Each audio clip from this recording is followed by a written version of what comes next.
In this review, we're going to be looking at the new retro card series Kingpin, Wilson Fisk. It's basically a recolor, slight retool of the Build-A-Figure from a couple years back. And this thing's on a monstrous card. So much bigger than the standard retro series cards. It just dwarfs the regular cards. I love these oversized packaging. It's kind of makes you feel like a kid again with these. They're so big. On the back, we can see some other figures from the recent releases in the retro card series.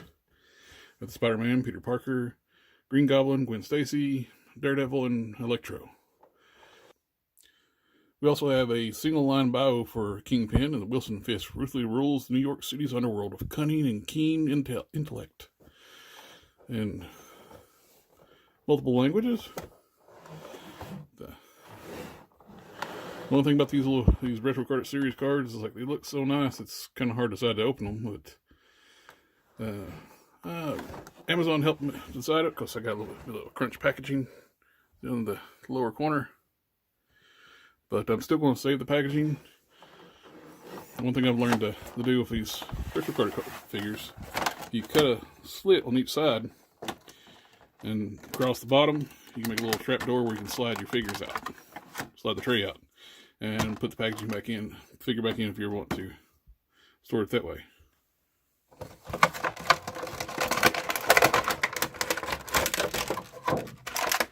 Slide the figure out easy. Set the box to the side. I cut a little trap door on the bottom of the box so you can actually slide the tray out and save the packaging. Here we got the Kingpin freed from his plastic tray. He's a quite robust figure. It's straight up a repaint of the Build-A-Figure with the addition of a new collar piece. You got an ascot around his neck instead of the necktie, dress shirt necktie, and a more classic color scheme of the original Build-A-Figure here.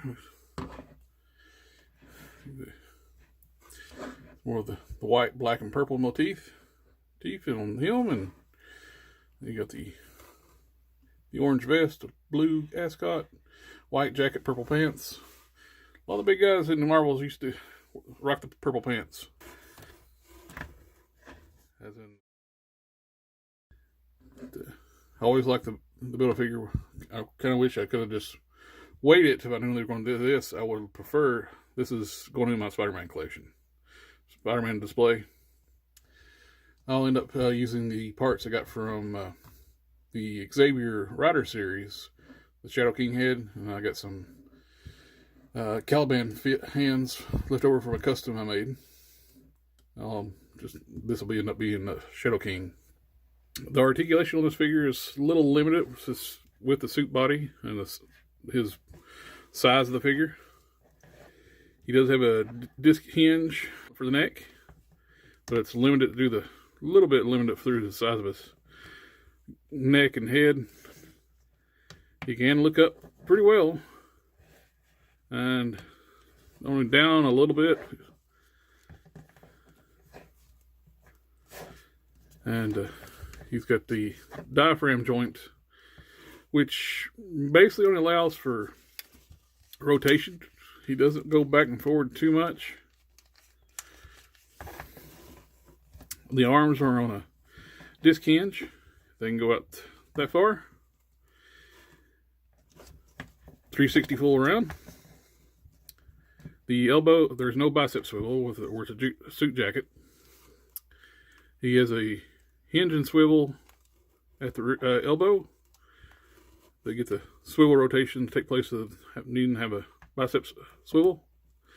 The hands are on a hinge and swivel. Both of them are in a horizontal hinges. There's no vertical hinge. Kind of like what I had a vertical hinge for the cane hand, but the hips are standard ball joint hips. They can go forward, back, out. You have a thigh swivel, and you have a hinge and swivel knees. They can get to As far as you're going to be able to get with this one, this style knee, and he's got a hinged ankle and rocker. Pivot, whichever you want to call that one. He does have some limitations in his articulation, but for Kingpin, I think it should be sufficient. He's a big guy and big imposing guy, but he's not going to be doing any acrobats with the level of articulation he's got. As with the Build-A-Figure, you do have an alternate head with the new figure. The screaming face that you got with the Build-A-Figure, the biggest difference is paint.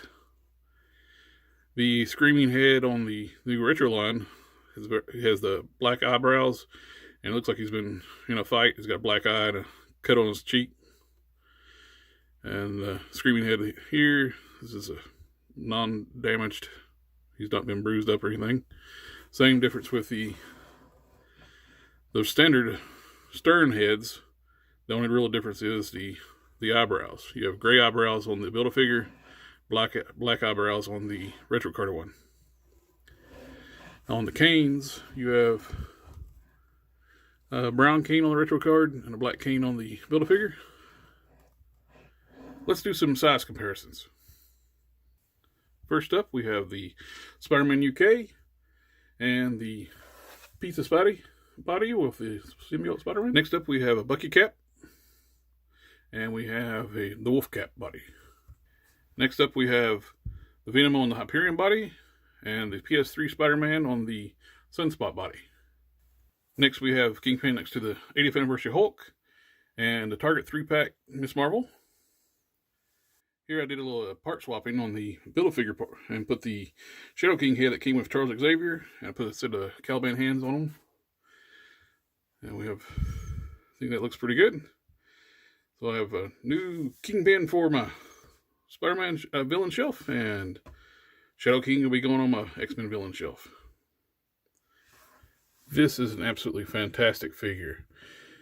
I love the Build-A-Figure, and I love the new colors scheme, the retro color scheme even more.